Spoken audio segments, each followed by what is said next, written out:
ቀለዱባቸው ሚለው ራሱ አይገልጸውም። አስተግፍሩላህ አልዓዚም አስተግፍሩላህ። ይሄ እኮ ኃጢአት እኮ ነው። የምሬ ነው የምላው። እንዴ ይሄ ኃጢአት ነው። ማን አንተ ኳስ እየተቀባበሉ ህዝብ ይጮህባቸዋል። የፈረንሳይ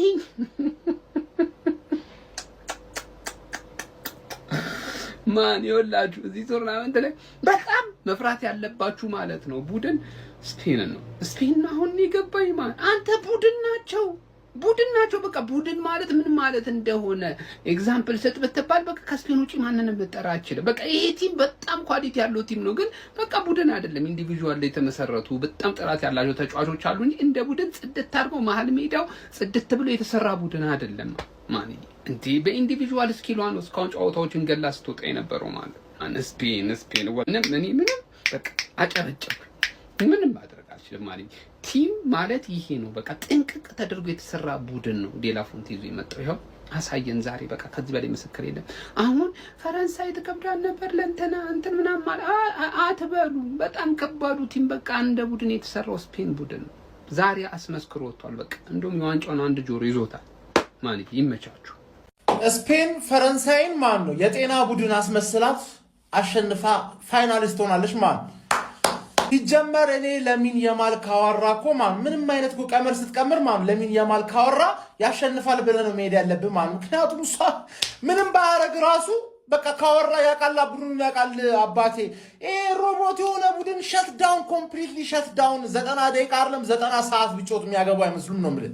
ገባህ አይደለ? እንደውም ሜሪኖ ራሱ ላሻላችሁ ገባህ አይደለ? እሱ ራሱ ገብቶ ሶስተኛውን ይቀረቀርላችሁ ነበር ከፈለገ ማለት። በጣም ያሳዛኝ ተሸናፊ ነው የምልህ። ምን አይነት ቡድን ስፔን ቡድን ናት። በቃ አንድ ጎል የገባባት ሙሉ ቶርናመንቱን ማለት እና ምርጥ ዲፌንስ ስላላት አይደል? ኳሱን ይዘው ነው ዲፌንድ የሚያደርጉት ማለት። ኳሱን ይዘው አንተ ኳስ ወዲያውኑ ትሰጣቸዋለህ፣ እነሱ ኳስ ከሺህ ዓመት በኋላ ነው የሚሰጡ ማለት። ገባህ? ኳስ ካላገኘ ምን ሁሉ ታገባው ነው ምባፔ።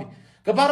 ከዚህ ጨዋታ የተማርነው ዲክታተርሺፕ አያዋጣም። አሁን ማድሪድንም ዲክታተርሺፕ እንደ ደርሶ መልስ ኤፍሲ ትደርስና ወፍ ገባህ? ወይኔ አባት አስበላል አንተ አድክም ይሁን ሰውዬ። በቃ ይኸውልህ ስፔንና አርጀንቲና ካለፉ ማለት ነው ገባህ? ትናንት ዙፋኑን መቀባበል ምናምን ይላጡብሃል። ማንም ቢበላ ማንም ይላጡብሃል። ስለዛ ዛሬ ፈረንሳይ በመውደቋ ቅስም ከተሰበረ ከኔ ጋር አብረን እንግሊዝ እንደግፋለን ነው ማለት። ገባህ? አርሰናል ብሔራዊ ቡድን ብቻ ነው ሊያተርፍ የሚችለው። ደነቆርክ ካሁን በኋላ። ምን አይነት መርዛማ ሰው ነኝ ግን አንተ። እድሌን በቤቲንግ ጨርሼ በልጅነቴ እሾሃማ ሰውኝ ልቀር። የኢትዮጵያ አሁን ለምን ዳውንኩ ብለህ ትደነቃለህ? በውስጥ እኔ እያለሁ እናቴን መታ አንቃ ግደለኝ፣ እናቴን ገደለኝ፣ ራስን ከድህነት ነፃ አውጣ። ሳምንት በደግፈው ሳምንት ምን አንተ እንዴ? እኔ የምፈልገው በፍጹም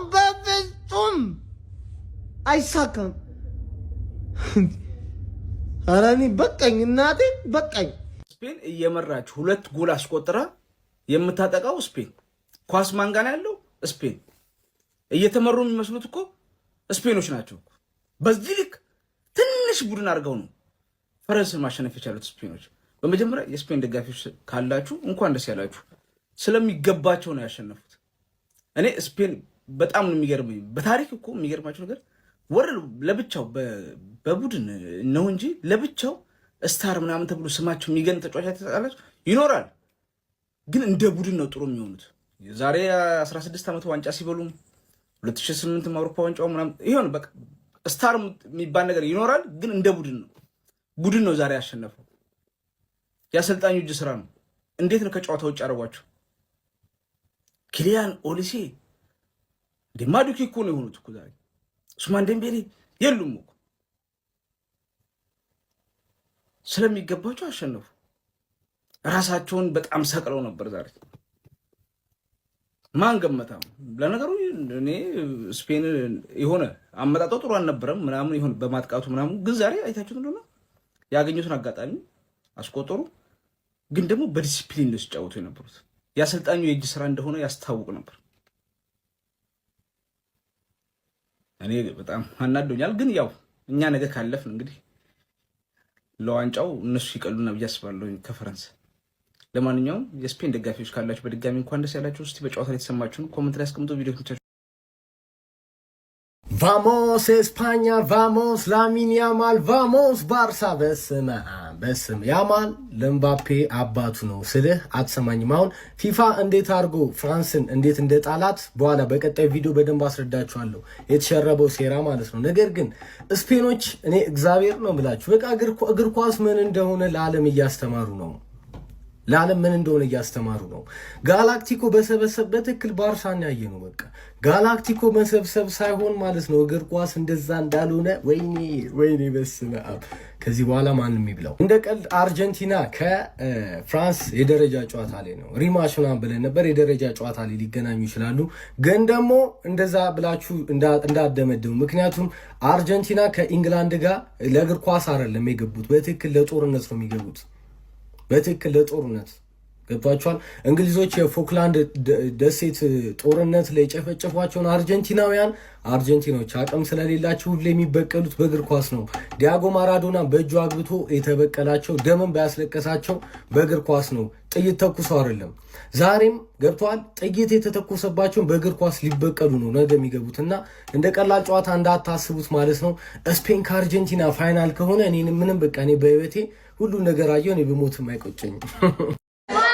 ቫሞስ እስቲ ኮፒ ሊንክ ሼር ማለት ነው 20 ጊዜ እየተረገጠ ቫሞስ እንላለን። ገና የመጀመሪያ ጨዋታ ላይ ፍራንስ የትም አትደርስም፣ ጥሩ ቲም አይደለችም፣ ልክ ስፔን ደግሞ ስትሸነፍ የትም አትደርስም ስትሉ ታያለ። እናንተ የምታዩት ተጫዋች ነው፣ እኛ የምናየው ጨዋታ ነው።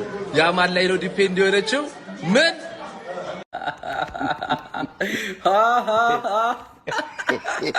ነግሬህ ነበር እኮ አይደል? ጃስ ኬሊያን ጌታ መጥቶልሃል ብዬ ነበር። ኬሊያን ኤርፖርት ዛት ወይ ይውላችሁ እናንተ ስደተኞች ማለት ነው ይውላችሁ። አሁን ሶስተኛ ቡድናችሁ ልናስደግፋችሁ፣ አሁን ደግሞ ወደ እንግሊዝ ትሄዳላችሁ። ከዛ ጨጓራህ ጥፍቅልሃለሁ ማለት ነው። ምንድን ነው ፈረንሳይ ከተጫወቱበት ሌቭል ውጪ ተጫውተው ወድቁ። እግዚአብሔርን ሙሉ ለሙሉ ስፔኖች በልጠዋቸዋል። ሙሉ ለሙሉ ጨዋታ ውስጥ ምንም ነገር ነው የማይገናኙት። እግዚአብሔር የፈረንሳይ ሌቭል እዚህ ነው፣ ዛሬ የተጫወቱት እዚህ ነው። ስፔን ሙሉ ለሙሉ አልተገናኙም። እግዚአብሔርን አልተገናኙም ጭራሽ ማለት ነው። ይሄ ስፔን እየተጫወተ የሚመስለው ሆነ ከሳውዲ ጋር ምናምን ነው። ገብቷችኋል? ፍራንስ ምንም ኢነርጂ አልነበራቸው። ስፔኖች በፈለጉበት ወይ ነበር ራን ያደረጉት ጌሙን በፈለጉበት ወይ ፋቢያን ሩይ ነው የጎደላቸው መሃል ላይ። እኔ ይኸውላችሁ ፋቢያን ሩይ የተባለ ሰውዬ ጤነኛ አይመስለኝም። ራን አደረገው ሙሉ ጌሙን እንዴ? ምንድነው የሚሰራው? ሮድሪና ፋቢያን ሩይ ሙሉ ጌሙን ራን አደረጉላቸው። እናቴ አንቸገርም ብለው ዝም ብሎ በቶተናም ተጫዋች ደገፉ አደረጉባቸው። ምን አይነት ጨዋታ ነው እግዚአብሔርን ምላችሁ። ፈረንሳዮች ማለት ነው በራሳቸው ማፈር አለባቸው። በራሳቸው ገብቷቸዋል። የያዙት ስኳድ የዓለም አንደኛ ተጫዋች የምንለው ዴምቤሌ ባላንዶር በልቷል። ገብቷቸዋል። ስለዚህ ከረንትሊ አንደኛ ዴምቤሌ ነው። እሱ አይደለም አርጊዩብሊ ምናምን ብትሉ እምባፔ ያለ ኦሊሲ ያለ ገብቷቸዋል። ሶስቱን የዓለማችን ምርጡን ተጫዋቾች ይዘው ወደቁ። ስፔን ሙሉ ለሙሉ ዲዘርቭ ያደርጋሉ ማለት ነው። ላሚን ያማል ማለት ነው በጣም በጭንቅላቱ ስለበለጣቸው ነው ያለፈው። ምንድን ነው ስፔን እንደቀልድ ይኸውላችሁ፣ የስፔን መሀል ያስፈራል። ማንኛውም ቲም በዛኛው ሳይድ ቢመጣ ማለት ነው ፋይናል ላይ ስፔን በጣም አስፈሪ ነው። ለመሰላችሁ እንደፈለጉ ነው ጌሙን ራን የሚያደርጉት። ገብቷቸዋል።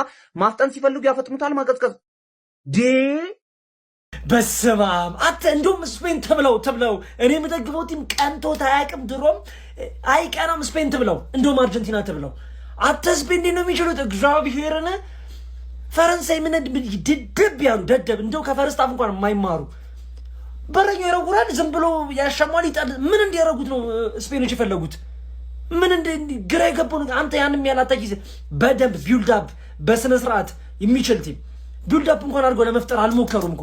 ሳሊባ ሲወጣ ነው ነገሮች እንዳከተሙ እኔ ራሱ የገባኝ። እግዚአብሔርን አንተ ጭራሽ ያማልኩ ስንት ኳስ ለዛው ማግባት አልቻሉም እንጂ በስነ ስርዓት ብዙ ክሬት ያደረጉት እነሱ ነበሩ። ስፔን እግዚአብሔርን በጣም ዲዘርቭድ ሚድፊልዳችሁ እንዴት ነው እንዴ? እግዚአብሔር ኩኩሪላ እንዴት አረች ማድሪድ አፈሰሱን ልጅ ግን ማርያም እንዳለ ቤስት ይሆናሉ። በጣም እኮ የሚገርም ፎርም እኮ ነው ያሳዩት ዛሬ ደግሞ። ፈረንሳይ ግን ተባተተ። አንድ የሚያስቆማት ቲም እንደሚኖር ግልጽ ነበር፣ እሱም ስፔን ነው። ፋይናሊስት ሆናለች ስፔን በእርግጠኝነት ነው የምላችሁ። ቻንሷ ከፍተኛ ነው የመብላት ቻንሷ። በጣም ነው የሚችሉት። ጀለስን ማለት ነው። ጀለስን ፈረንሳይ ወደቀች ችለዋለሁ። አታለቅሳለች አላለም። በቃ ምንም አልሆነም። ምባፔ ምንም ማድረግ አልቻለም። ዴምቤሌ፣ ኦሊሴ፣ ዱዌ ቲም ምንም ሊያደርግ አልቻለም። አስወጣው። ይሄኔ ባሪያ ስብስብ ሲጀመር ምንም በቃ ምንም አያመጣም ከስፔን ብዬ ተናግሬ ያለው እኮ ሙሉ ቶርናመንቱን የገባበትን 2 ጎል ስፔንን ሲያገኝ የገባበት ማለት ነው። ሲጫወቱ ራሱ እንዴት ነው የሚያስጠሉት ፈረሶች። ዝም ብሎ መሮጥ እንጂ ህግ አያውቁም። ኦፍሳይድ ነው ዝም ብለው የሚገቡት። ይህ ሰውዬ ግን እንዴት አባቱ ነው ደስ የሚለው። ላሚን ያማል እያወራ ሁሌ የሆነ ነገር ፈጥሮ ይወጣል። ፔናልቲ ያስገኘ አረ በጣም ነው የሚችል። አንተ ያረጀ የፍራንስ አሰልጣኝ ደግሞ ቸርኪን በማያስፈልግ ሰዓት ታስገባዋል። ስንት በሚያስፈልግ ሰዓት ላሽ ብለህ 2-0 ሲሆን ማጂሻል ነው ለነገሩ እናውቃለን። በማጂኩ 3-2 እንዲያደርገው ነው። አድክሚድና ለሶስተኛነት ትጮታለህ ማለት ነው። ስፔን ፋይናል ከእንግሊዝ ወይ ከአርጀንቲና ይደርሳታል። ብትበላው ራሱ አይደብረኝም። ነገ አርጀንቲና ከእንግላንድ የሚገርም ጨዋታ እናያለን። ፋይናል ላይ ማንም ይድረስ ምንም አይመስለኝም ነው የምልህ። በእርግጥ ለአርጀንቲና ነው የምደግፈው። ያ ደደብ ኢንግላንድም እንዲያልፍ አልፈልግም። ፎደን ያልጠራ የሲቲ ተጫዋች ያልተጠራበት ፋይናል አይደለም። እስካሁን ቶርናመንት ውስጥ መሳተፍ ራሱ አይገቡ